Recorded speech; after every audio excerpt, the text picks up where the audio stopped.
Bonjour Christian Jean-Pierre. Bonjour Paul-Marie. Merci. Bienvenue chez nous. Merci beaucoup d'avoir accepté notre invitation. Merci de nous accueillir effectivement ici, chez vous, à TF1. Nous enregistrons cet entretien avant votre départ au Brésil. Ouais. Où vous suivrez la Coupe du Monde de football et notamment l'équipe de France. Vous êtes le premier parrain de Mediatix, l'ancien prix Varenne, qui récompense depuis 1988, l'année de votre entrée à TF1, la sélection des meilleurs journaux scolaires dans les écoles, les collèges, les lycées et les établissements spécialisés partout en France. Votre grand-père était paysan, votre père ingénieur agronome, vous décrochez après votre bac un BTS agricole. Absolument. Quelle chance vous donniez-vous alors à Toulouse de creuser votre sillon dans le journalisme? Aucune, parce que je n'avais pas la moindre idée.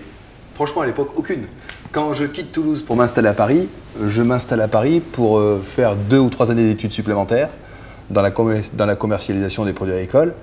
Et moi, je crois beaucoup aux rencontres, et c'est encore vrai 25 ans plus tard.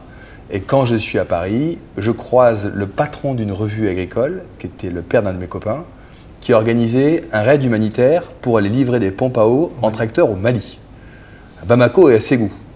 Et il me dit, mais ça ne te dirait pas, tu connais bien ce milieu-là, ça ne dirait pas de nous suivre, de nous filer un coup de main? Et donc, sans rien dire à ma famille d'ailleurs, je lui dis oui tout de suite.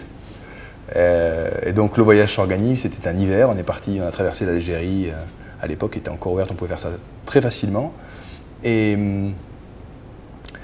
Et là, le truc, c'est qu'avant de partir, j'appelle la Dépêche du Midi et je tombe sur des gens charmants à la Dépêche du Midi à Toulouse et je leur dis, mais si je tiens un carnet de bord durant ce voyage, est-ce que ça vous intéresse? Et le patron de la Dépêche du Midi m'a dit, il n'y a aucun problème, si vous ramenez quelque chose de sympa, on le publiera.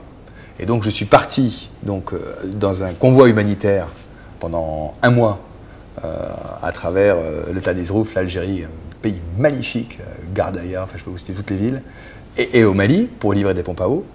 Et quand je suis arrivé à Bamako, j'ai envoyé donc un carnet de bord qui n'avait rien de journalistique. Enfin, c'était des impressions d'un type qui participait à une caravane humanitaire. Et ils ont publié mon article le dimanche d'après. Et quand je suis revenu à Toulouse et que j'ai vu mon article dans la Dépêche du Midi, je me suis dit waouh, ça c'est un beau métier. Et c'est à ce moment-là que je me suis dit est-ce qu'il y a une opportunité?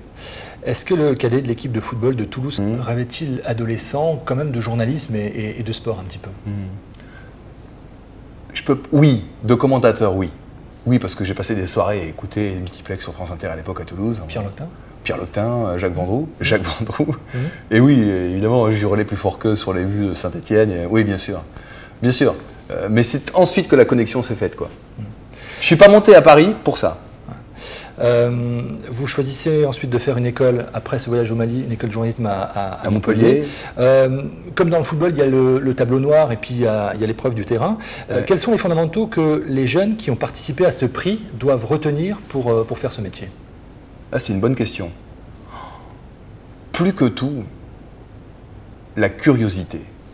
Mais la curiosité, quoi. Notre métier, c'est des rencontres. Ce sont des rencontres. Et 25 ans plus tard, je me rends encore compte avec les différentes aventures que je vis au quotidien à TF1 ou dans ma passion qu'est la musique, je crois beaucoup aux rencontres. Je ne crois pas une demi-seconde au plan de carrière. Pas une demi-seconde. Je suis depuis 25 ans à TF1, je n'ai jamais eu le moindre plan de carrière à TF1. Je crois vraiment aux rencontres. Et ce sont les rencontres qui font que d'abord on s'épanouit, qu'on s'enrichit et qu'on est forcément plus riche et qu'on a toujours plus de choses à faire partager aux autres, quoi. Le terrain, justement, 1988, l'année des JO de Séoul, et votre premier stage auprès de Didier Roustan. Ouais, à Téléfoot. Déjà. Je m'en souviens très bien. Il avait déjà des t-shirts complètement bariolés, Didier. Il m'a accueilli de manière super sympa dans l'équipe de Téléfoot. J'ai commencé comme stagiaire. Alors avant, j'avais fait de la presse écrite à Ça m'intéresse. J'ai eu la chance, ça peut intéresser les jeunes, la formation presse écrite pour moi a été une très bonne formation. J'étais dans le groupe Prisma Presse, ça m'intéresse. Je faisais tous les papiers aventure, essais voitures, trucs un peu de dingue, parachutisme, etc. parce que j'aimais ça, et montagne. Et j'ai eu la chance d'avoir un très bon rédac chef qui m'a appris les bases de ce métier-là. Je les ai vraiment apprises à Ça m'intéresse. Et ensuite la télé parce que j'aimais le foot et que je voulais revenir au foot, quoi. Téléfoot, dont vous êtes désormais le présentateur, ne serait plus seulement à la télévision. L'émission se prolonge aussi sur le second écran. On est entouré d'écrans d'ailleurs ici, du mobile à l'ordinateur, avec donc MyTéléfoot qui existe maintenant depuis quelques mois. Qu'a changé l'explosion du numérique dans le traitement du football précisément? Autre bonne question. Moi, je suis fan absolu du numérique, parce que je trouve qu'on a un retentissement international. Je peux vous donner un exemple. Quand vous faites un truc un peu marrant avec une star comme Zlatan Ibrahimovic, vous n'êtes pas simplement regardé par les 2 millions de téléspectateurs de téléfoot, vous êtes regardé partout en Europe. Et ça, je trouve ça génial. C'est-à-dire que c'est une caisse de résonance absolument gigantesque. Pendant des années, je me suis dit, ouais, l'informatique, le truc internet pour les journalistes, c'est un dégueuloir pour tous les gens qui ne sont pas contents, etc., etc. Et un beau matin, alors je ne sais pas comment m'est venue cette idée-là, je me suis dit, mais est-ce qu'il n'y a pas un truc énorme à faire avec internet et téléfoot? Et franchement, je m'en félicite tous les jours. Je suis très fier de ce bébé que j'ai porté à bout de bras dans cette salle-là, avec vos multi-écrans, parce que j'y crois à fond. Et que Internet, pour tous les jeunes qui débutent, c'est un territoire de chasse fantastique. Ça ne demande pas des moyens énormes, il faut juste avoir plus d'idées que les autres. Voilà. Et on est en préparation de beaucoup de choses pour la rentrée. Le football est un business, les droits de plus en plus verrouillés, la communication des clubs et des joueurs de plus en plus cadenassés. Vous qui aimez tant les rencontres et raconter des belles histoires, comme vous l'avez dit là encore, comment est-il possible aujourd'hui de travailler librement? On peut travailler librement, c'est qu'une histoire de confiance avec les clubs. Je vous donne un exemple. Récemment, on a fait venir Salvatore Sirigu, qui n'avait fait aucune télé en direct sur les 3 derniers mois. Il est venu à Téléfoot. C'est instaurer un climat de confiance entre Téléfoot, les agents et les joueurs. Et qu'il n'ait pas le sentiment de venir et de se faire piéger dans une émission et qu'il passe un bon moment. C'est tout. Une fois de plus, ce sont des rencontres. Alors, ce qui est plus difficile, effectivement, Paul Marie, c'est de rencontrer ces joueurs-là. Bon, il se trouve que moi, je l'avais croisé il y a 6 mois dans un repas caritatif au Paris Saint-Germain et que donc j'avais pu avoir la connexion. Ce qui est dur, c'est la première connexion. Une fois que vous avez la première connexion, c'est facile. Vous n'êtes pas sur Twitter, même si Téléfoot a un compte officiel. Quelle importance donnez-vous aux réseaux sociaux, dans le football en particulier et le sport en général? C'est un super instrument de travail pour nous, parce qu'on peut apprendre plein de choses par Twitter. Moi, je ne le suis pas à titre personnel, mais par, j'allais dire, par idéologie.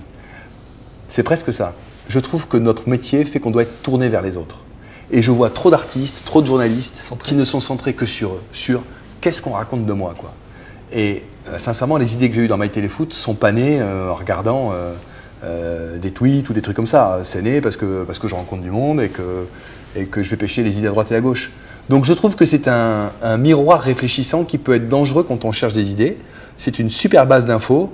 Mais je trouve que la plus belle définition de Twitter dans l'année qui vient, c'est Stromae qui l'a donné dans sa chanson. Hein. Carmen, réécouter les paroles de Carmen sur les tweets, c'est assez diabolique. Une fois par an, le fan de musique que vous êtes, le batteur du groupe Rockaway, qui se produit depuis 6 ans maintenant sur la scène de l'Olympia pour l'association Ella, délaisse les pelouses pour un format long, les coulisses des enfoirés. C'est un format très écrit, mais votre adrénaline, c'est le direct. Comment se prépare-t-on à jouer une partition qui, par définition, n'est pas prévisible? Sur un match de foot? Sur un direct Sur un direct en général, les matchs de foot en particulier avec la Coupe du Monde qui arrive. Téléfoot, alors il y a deux exercices complètement différents. Téléfoot, on est en direct. Moi, j'adore ça, j'adore le direct. C'est quand même super verrouillé. C'est-à-dire que on n'est pas une émission de talk. On pourrait faire du talk et se faire plaisir. C'est facile de faire du talk. Là, on passe un très bon moment ensemble. Bon, c'est facile de relancer les gens, etc., etc. Mais ce n'est pas le but de Téléfoot. Téléfoot, on est là pour faire du doc et pour informer les gens au plus près. Donc, on prépare de gros docs sur les joueurs, vous les avez vus, sur le Brésil, etc., etc. Donc, le temps de parole sur Téléfoot, le temps de talk, entre guillemets, il est très court. Et il est super réduit sur 1:30 entre chaque sujet. Un direct de match, c'est une autre histoire. Un direct de match, on s'y prépare une semaine avant, on va chercher toutes les infos qu'on peut puiser à droite et à gauche, et après on essaye d'être performant pendant 1h30 sans du tout savoir ce qui va se passer. Mais c'est ça la drogue, c'est de ne pas savoir ce qui va se passer. Moi c'est vraiment, c'est le truc qui nous fait rêver. Qu'apportent les consultants Bixente Lizarazu et Arsène Wenger aux commentateurs, aux journalistes sportifs que vous êtes? L'expertise. Le regard sur une tactique, sur un joueur qui va moins bien. Bichente a un œil très aiguisé et pour voir si un joueur est un petit peu moins bien sur le plan physique, il le détecte tout de suite, si un joueur tire la langue, etc. etc. Et Arsène, c'est notre prof. Arsène, il voit les 2 compositions d'équipe, il voit les 2 schémas de jeu en place au début et il vous dit ça va tourner comme ci, ça va tourner comme ça. Donc c'est le prof. Quelle est la patte, la signature de Christian Jean-Pierre Lantane? J'en sais rien. C'est à vous de le dire. Franchement, j'en ai pas la moindre idée. Je sais pas. On me l'a demandé récemment, je sais pas. peut-être demander à mes patrons, ou à vous, j'en sais rien. Un mot sur la remontée du FC Metz en Ligue 1. Ah, Monsieur Cartier, c'est génial. Moi, je suis ravi. Moi, c'est un club qui m'a toujours touché parce que j'étais à l'époque très marqué, mais je vous parle d'il y a 25 ans avec Thierry Roland, par l'histoire de Carlo Molinari. Et je connaissais tout du parcours de Carlo Molinari parce qu'il y a 25 ans, j'avais retrouvé des images de lui en motocross. Champion, ouais. Car il a démarré en motocross en 125 et 250. Et quand Metz est tombé en Ligue 2, je me suis dit, mais comment ils vont faire pour remonter? Et puis, il y avait eu des super trucs, la chenille avec Pouget Pires, les deux Pépé, etc. Et je m'étais dit, mais c'est peut-être la fin d'une histoire et j'avais peur que vraiment cette histoire périclite.